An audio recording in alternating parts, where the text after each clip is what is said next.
I was going to talk about first trimester screening for preeclampsia, but I think in the context of this meeting, the most important aspect of this test is looking at the uterine artery Doppler.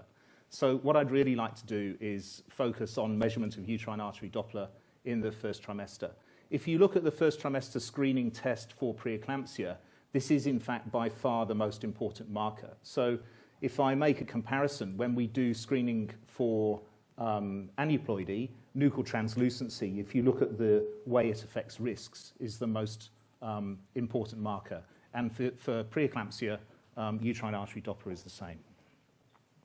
So just to think about where we come from, so traditionally if we're going to look at the uterine artery Doppler in the second trimester, we use a technique where we come away from the midline towards the side wall of the uterus, often moving the angle of the probe, so we're sort of opening the face of the probe to come along the pelvic sidewall in the line of the inguinal canal so that we can see the external iliac vessel and we can then find the uterine artery. And what's quite interesting is that for all the work that's been done on second trimester uterine artery Doppler, there's actually not a very well-defined protocol for how we should measure that. And for some of the research we're doing at the moment where we're trying to make comparative measures from the first and the second trimester, people turn around and say, well, how do you want us to do this in the second trimester? Because there's not really a particularly well-defined process. So what we've decided to do is to find where the vessel crosses the external iliac and measure the pulsatility index about 1 to 2 centimeters above that. And you know, I think with many of the machines that we see these days, and this is the i800, you can see that you're getting very nice evidence of perfusion. It's very easy for you to find these vessels in both the second and third trimester. So we've known for a long time that uterine artery Doppler is useful. So this was actually some work that Aris Papageorgiou produced, which used this as a screening test at 23 weeks. The problem with this is that we don't really have an effective treatment at this stage. But just to reinforce the importance of this as a marker in screening for preeclampsia, these are traditional risk factors that we would use on the basis of maternal history. And if we just make the comparison of using the uterine artery Doppler compared to some of our typical tools with maternal characteristics, you can see how valuable it is in comparison.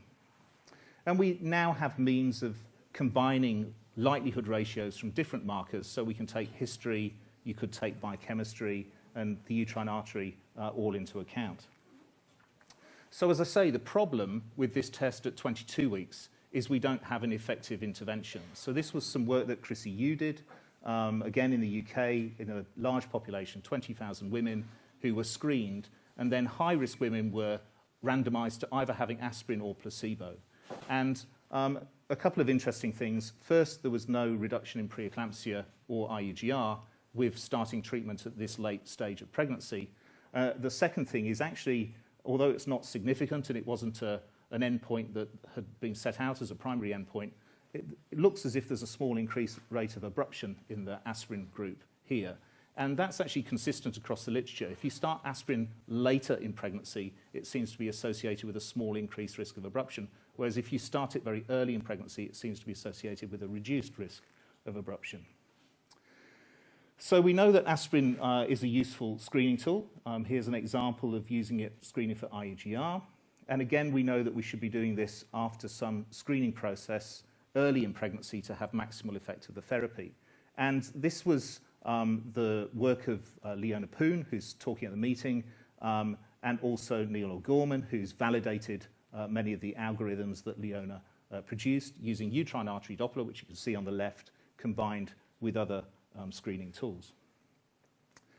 So I am a disciple of first trimester screening, and I'm a disciple of Galileo Galilei, who said the language of God is mathematics, and measure what's measurable and make measurable what is not so. And this certainly applies to uterine artery Doppler. So in the first trimester, we want to make sure that we standardize the technique, and it's very different to the technique that we use in the second trimester. And in fact, if you apply the second trimester approach, I'll try and demonstrate this in a few minutes, you'll find that you get very different values of measurement.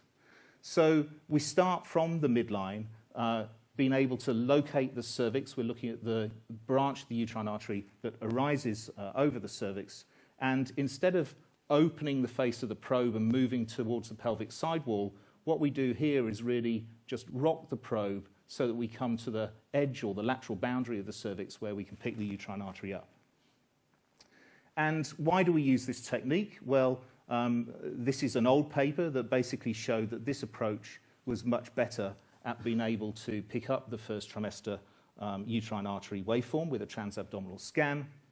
And the type of image that you get is very much like this. So here you can see this bladder is probably a little bit overfull, but it helps with the demonstration.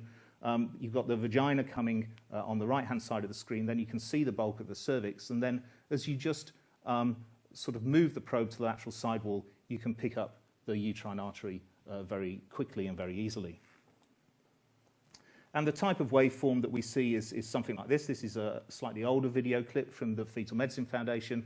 Really, I just wanted to put this here to demonstrate that in the first trimester, almost universally, you will see a degree of notching. And we don't really talk about notching as a clinical sign. We are very much more about measurement of the pulsatility index and then actually putting that in an algorithm that creates a multiple of the median value. So people often ask me, what's the normal range for a uterine artery Doppler in the first trimester? And if you go to the literature, it's actually very difficult to tease that out. So, for example, Kipros's group, a guy called Walter Placencia, produced a paper about what uterine artery measurements should be in the first trimester, but it's a customized measurement. So it relies on ethnicity, your parity, whether you smoke or not, what your BMI is. And if you asked Walter what's a normal value, he'd say, well, you've got to tell me those 4 things before I can tell you what the normal range should be for that patient. Certainly for our sonographers, they quite like to have some idea of what ballpark measurement should be, and we've produced this first trimester range that you can see here. So in terms of risk assessment, we're going to convert this to a MOM value. We're then looking at a normal population, say in blue, the abnormal population in red. So as we're developing likelihood ratios based on these measures, it's very important that we make sure that we have an accurate measurement in the first place. And we now have likelihood ratios that you can see over here for different types of preeclampsia, so early preeclampsia, late preeclampsia, and also for Iugr. And this is the paper of Walter Placencia showing the different maternal characteristics that will affect uterine artery Doppler measurement. In our own study, we found that if we just take a maternal history to predict preeclampsia and compare that then to using uterine artery Doppler, if I take 34 weeks as a cutoff, then adding uterine artery Doppler increases the detection rate of our screening process by about 35%. Now, I think it's worth just mentioning this new technique that's been recommended or suggested this year. This has come out of Calgary group with Joanne Johnson's group. And this is a concept of, instead of using a sagittal section, turning the probe so that you're going to pick up both uterine arteries at the level of the internal cervical os, and you can see them both here laterally. And Joanne's group's done some work that has validated the measures that you get in comparison to the traditional sagittal technique, and they seem to be identical. And many people find this technique a little bit simpler. So you can see both of the uterine artery Dopplers here. So this is just the evidence that the validation shows that they're concordant with the sagittal process. We also are beginning to explore using a transvaginal approach in the first trimester. You get lovely views of the cervix, and you can see again, just as you turn the probe, you can pick up the uterine artery laterally very simply. That's just an example of a waveform from the first trimester. So some pitfalls. Probably the main pitfall is making sure that you measure the uterine artery PI down at the level of the internal cervical os. So this is just an example on the left of what happens if you go a little bit further upstream. And you can see that effectively the pulsatility index is reduced by 15%. And that will also have a significant impact on the sensitivity of your overall screening test. So this is just a demonstration of that. This is, again, some work of Leona's from Hong Kong, and she's basically looked at what would happen to your detection rate on the y-axis of this graph for shifts in the PI. And if you get a 15% reduction in the PI, then you can see you get about a 10% reduction in the sensitivity of the test. There is a quality assurance process for uterine artery Doppler. We've developed one in-house, I'll show you in a moment, but there's also one from the Fetal Medicine Foundation. And this will give you a report, if you put your data in, of where your measurements lie in relation to a normal range. The methodology that we use is using the technique, again, from the Chinese University of Hong Kong, where it will describe your normal range and also uses this precision plot to show how your measurements are compared to standardized measurements. And it also produces this thing called a custom plot.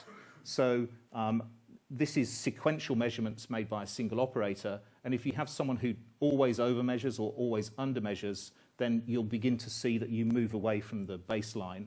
And so this is actually a very good visual tool to give our sonographers to help make sure that we're making appropriate measurements. This is just another sonographer that perhaps isn't performing as well, and you can see the measurements there moving away from baseline, so that you know that you've got to come back to that and focus on technique to see if you can make some improvement. So that's all I wanted to say, and I think we're going to do a little scan and try and demonstrate some of those features. Thanks, Rob. Okay, so the question, so people can hear at the back, do we perceive any changes in uterine artery Doppler if women are already on aspirin? The answer is at 12 weeks we don't have that data. What we do have is some data where we've looked at high-risk women who were taking aspirin and who were not taking aspirin at 12 weeks and 20 weeks. For all women, we see a reduction in PI with advancing gestation. Certainly in the cohort of women who are taking aspirin, who went on to have preeclampsia, and for us that's actually a tiny number, so the statistics are difficult, but we do see that their PI stays higher than other women where the PI seems to normalize from the high-risk group towards the low-risk group. Hi. For women Yeah. who are already high risk according to biomarkers and history, Yeah. would you start aspirin earlier than the time of first trimester screening? Yeah, okay, so the question is, if I knew someone was high risk on the basis of maternal history, would I start aspirin at an earlier stage? I guess the addendum to the question is, if I then screen them in the first trimester and it's normal, would I be brave enough to stop aspirin at that stage? So I think we have to put it in the context that aspirin seems to be a very safe drug to use in pregnancy in low dose. We don't have any data at the moment that shows us that starting women on aspirin at 7 weeks is better than starting women on aspirin at 12 weeks in terms of reducing the prevalence of preeclampsia, although I think you could make a biological argument that if aspirin is affecting trophoblast function, that it would be better to start it earlier rather than later. In our population, if you use the ACOG guideline, we actually have a relatively low proportion of women who would be defined as being in the high-risk group. It's about 2%. So the comparator to the 12-week system that we're using is we produce a high-risk group of 10%. So we are putting many more women on aspirin by the time of the 12-week scan. We certainly do see women who are already being put on aspirin when we screen them. We think screening is valuable anyway because it helps us define the pathway of surveillance through the remainder of their pregnancy. Certainly, if they're on aspirin and we screen them and we still find they're very high risk, we sometimes are now thinking about what other measures we could take to try to negate risk through their pregnancy. We have not yet been brave enough to stop aspirin if they have a low-risk result at 12 weeks. I think that would be a very interesting study. Okay, so we're going to do a first trimester scan here. We're approximately 14 weeks gestation, and it's always interesting when you look at... have you? Okay. It's interesting when you look at a fetus at 14 weeks gestation, they always have this sort of bolt-up-like little appearance in the uterus. So you have to sort of just manipulate the probe a little bit and just roll the probe round to get the fetus to lie down. So just before we go any further, let's just sort of get our eye in. So what I might just do is just demonstrate. So we've got a crown rump length that is about 82 millimeters, so the end of 13 weeks gestation.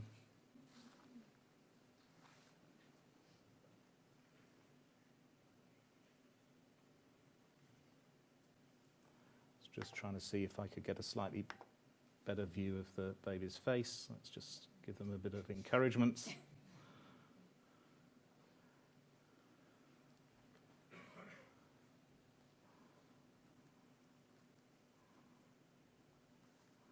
Yeah, I'm at a slightly awkward angle to see the nuchal translucency properly. If I just come into a slightly different plane, so you can just see the BPD there, you can see the choroids, you can see the folks quite nicely. Just as I come down here, you can see the face quite nicely. You can actually see the mouth, and you can make out in this plane, although it wouldn't be the plane you would use for screening, the two nasal bones. You can also see the lip there. And just as I just scan through quite briefly, you can obviously see the chest here. You can see the four-chamber view. And we've got the two arms and hands out front. Working our way through, we've got the two legs down the bottom end there. Just coming back for a moment, you can see the stomach below the level of the heart, so that's nice. And you can see the abdominal wall looks intact as well. So I might just, we couldn't do this before, but let's just see perhaps if we can look at the heart in a little bit more detail.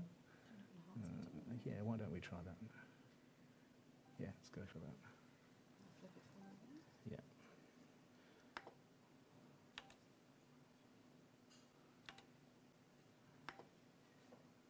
So I'm a bit of an opportunist when I'm scanning in the first trimester, and you know, if you've got the fetus in a nice position to be able to look at various structures, it's good to do that.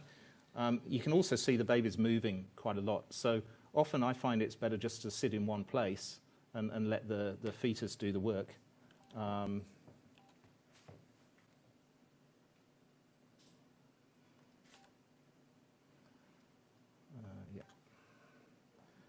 And also you can see, you know, the chambers, both ventricles filling quite nicely. Occasionally as the fetus rotates, you get that view of the left ventricular outflow tract, and then the right ventricular outflow tract and the vessels coming up to the head and neck. So I think that all looks quite nice. What we might do is just whiz off and do our uterine artery Doppler for a moment. So, you okay? You still comfortable? Yeah. So the first thing that I've done is take a more panoramic view, just to try to help make sure that I'm localizing anatomy properly. So you can see here that we've got the bladder on the right-hand side of the screen. Here, and you've got obviously the uterus coming around. This is the placenta at the top. I've got our little fetus here, and then you can sort of see where the vagina's coming through, and then this is the level of the cervix in this area here. Come on. Yes, I'll come down. Yeah, there we go. You can see your baby? Yeah. Okay. I'll come back and show you your baby in a little bit more detail. Sorry, if there are any changes like fibroids in the uterus, does they change the PI or not? So I think, I mean, if you had a really big cervical fibroid, then I think the answer is going to be yes. So that's a much better example of where we're at with waveform. You can see much better velocity there. We'll just perhaps measure that. We'll just do it on the auto trace. You just got to be a little bit careful with the sensitivity on the auto trace. I don't know if you can change the sensitivity at all. Yeah, okay. So just make sure that you're actually measuring the complete waveform.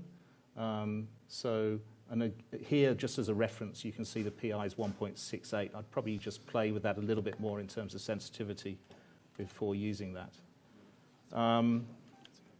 So this was the uterine artery on this side. If I just sweep across the cervix, we can find the vessel on the other side here.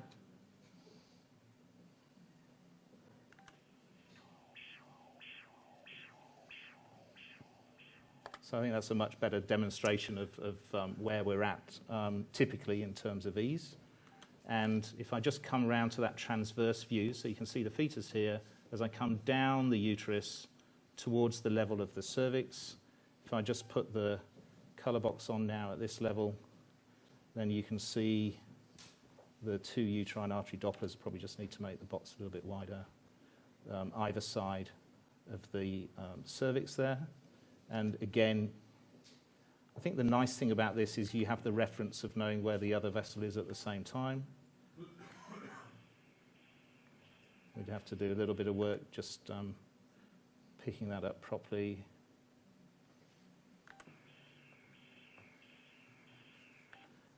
And I'll just come across to the other side.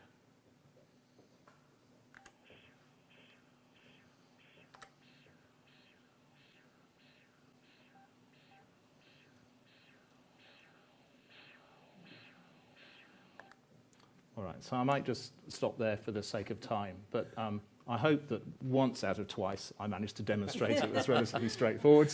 It's interesting, actually, that we got some nice pictures earlier.